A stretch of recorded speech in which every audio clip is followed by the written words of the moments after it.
世界千变万化，新闻随时发生，一波为您追踪。各位观众大家好，今天是2022年4月4日星期一，欢迎走进一波新闻热点。加拿大人在 COVID 和政治问题上更趋团结吗？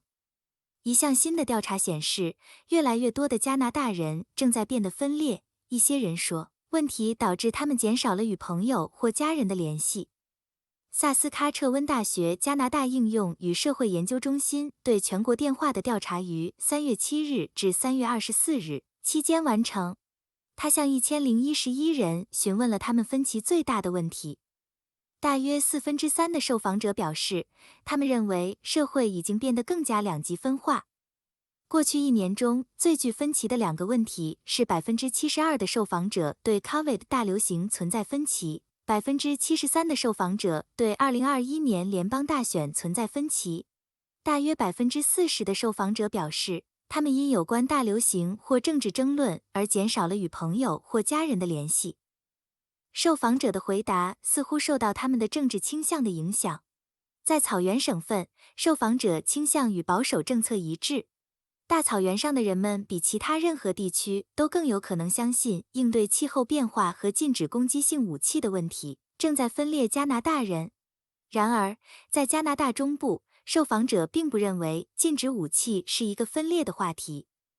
参与调查的魁北克居民还表示，由于观点不同，他们与加拿大西部的人相比，不会减少与朋友或家人的联系。当谈到团结加拿大人时，55%的受访者表示应该提供国际援助，53%的受访者表示应增加种族多样性。该调查的可靠性在正负3%以内，置信水平为95%。加息后加拿大住房仍将屹立不倒的原因。3月中旬，加拿大房地产协会 CREA 报告了住房市场的状况。2022年2月，加拿大房屋价格同比上涨20%，至816720加元。报告说，新上市的激增可能会将势头延续到3月份。然而 ，CREA 表示，由于多伦多和温哥华等昂贵市场活跃程度，结果可能会有所偏差。今天，我想看看加拿大房地产市场在面对承诺的利率紧缩周期时将继续保持强劲的3个原因。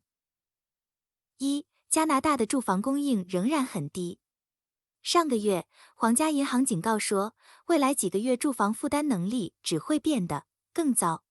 RBC Economics 报告称，到2021年第4季度，近一半的税前收入中位数的家庭将与抵押贷款支付和其他住房成本挂钩。最近几周，虽然房源数量激增，但低供应量仍然是支撑房地产价格的有利因素。早在1月份，加拿大抵押贷款住房公司就表示，与上个月相比，2021年12月的房屋开工率下降了22%。联邦和省政府正在共同努力建造更多的房屋。然而，即使自由党在上次选举中设定的目标，也不会使加拿大的住房供应与及期的其他国家保持一致。事实上，加拿大每1000人只有424个住房单位。这是及其中人均住房供应量最低的，这将需要多年的强劲建设步伐来弥补这一赤字。2. 移民人数将飙升至历史新高。加拿大政府最近宣布，目标是在今年年初至2024年底之间将欢迎130万新移民，这将是该国历史上最大和最快的增长速度。这种急剧的移民步伐将有助于加拿大住房市场更加活跃，特别是在主要大都市地区。到2022年 ，BC 省将吸引大约17%的加拿大新移民，大温哥华地区将接收近80%的新移民。因此，这将给已经因供应不足而捉襟见肘的房地产市场带来额外的压力。3. 加拿大住房需求依然强劲。2022年创纪录的高移民和供应不足的加拿大市场肯定会导致这个市场的需求增加。需求已经很狂热，但一些专家和分析人士预计，政策制定者可能会改变这种状况。长期以来，购房者一直预计房价会上涨，利率会持续走低。加拿大央行的一系列加息可能会破坏这些先入之见。然而，目前的需求仍然非常强劲。摩根大通，美国经济面临巨大风险。摩根大通首席执行官 Jamie Dimon 表示，美国经济正面临前所未有的风险，这让他为戏剧性的动荡做准备。本周一，美国最大银行的负责人致股东的年度信中对经济健康状况持乐观态度。消费者和企业现金充裕，工资上涨，经济在大流行放缓后迅速增长。虽然消费者信心有所下降，但 Dimon 表示，更重要的衡量标准是支出的大幅增加。然而，他警告说，乌克兰战争可能与通胀上升相冲突，从而减缓疫情复苏，并改变未来几十年的全球联盟。自从 Dimon 发出的股东信以来，很多事情都发生了变化。去年4月，随着世界摆脱大流行，他看到了经济进入金发姑娘时刻的机会，即快速、持续的增长，以及缓慢上升的通货膨胀和利率。相反，增长伴随着远远超出预期的通胀。它指的是大流行时期的刺激措施，这些措施让消费者能够维持生计，同时也降低了借贷成本。Dimon 警告称，美联储可能会大幅度高于市场预期的上调利率。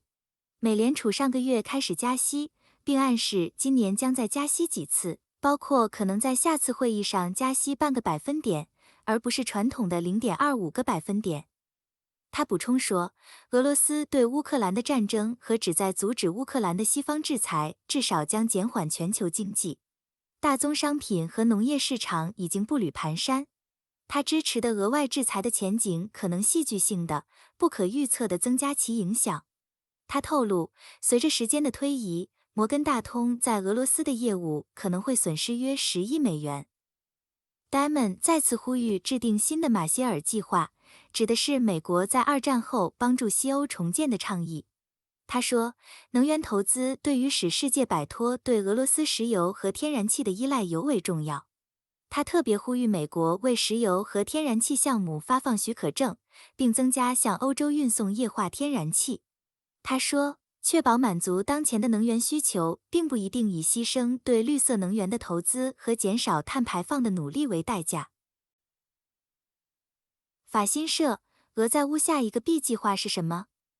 俄罗斯目前似乎已经放弃了入侵乌克兰的最初目标，即夺取基辅并推翻乌克兰政府，但仍在东部和南部发动袭击。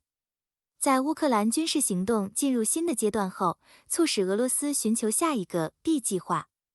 冲突已经持续了近1个半月。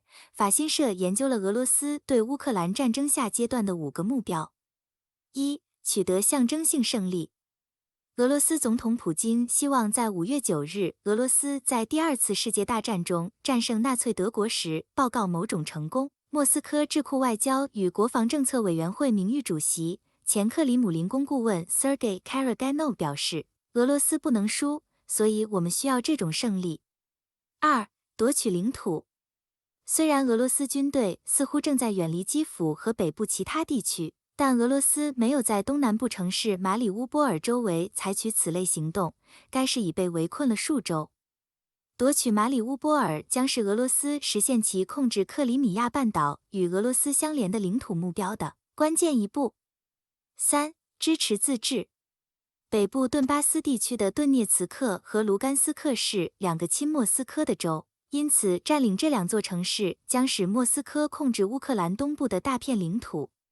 通过马里乌波尔，俄罗斯军队可以向北走，夺取顿巴斯的其余部分，并继续控制乌克兰南部和亚速海沿岸。莫斯科坚持认为，自治州的领导人拥有充分的行政权力，完全控制他们似乎是一个关键的战争目标。4. 赢得时间。事实证明，在面对乌克兰的抵抗时，俄罗斯的人员损失和对军事硬件的破坏方面付出了巨大的代价。乌克兰的抵抗比克里姆林宫预期的要艰难得多。军事分析人士指出，俄罗斯的春季征兵于4月1日开始。虽然莫斯科坚称新兵不会被派往乌克兰，但新兵一旦签订合同并接受训练，就可以参加战斗。但分析人士也表示，鉴于过去几周乌克兰游击战术的成功，长期的消耗战对俄罗斯来说也是危险的。5. 分裂西方。战争持续的时间越长，预计克里姆林宫就越会采取其最喜欢的策略，即分裂那些希望对莫斯科采取最强硬路线的西方国家和那些持和解立场的国家。美国总统拜登表示，普京不应该继续掌权，但法国总统马克龙反驳说，这种言论是无意的。欧盟将考虑对俄罗斯石油和煤炭行业实施更多制裁，但没有提到欧洲仍然严重依赖俄罗斯的天然气。谢谢各位的收看，一波帮助海外华人及时追踪全球各地发生的新闻热点。如果对您有帮助，欢迎点赞、订阅和分享。下期不见不散哦。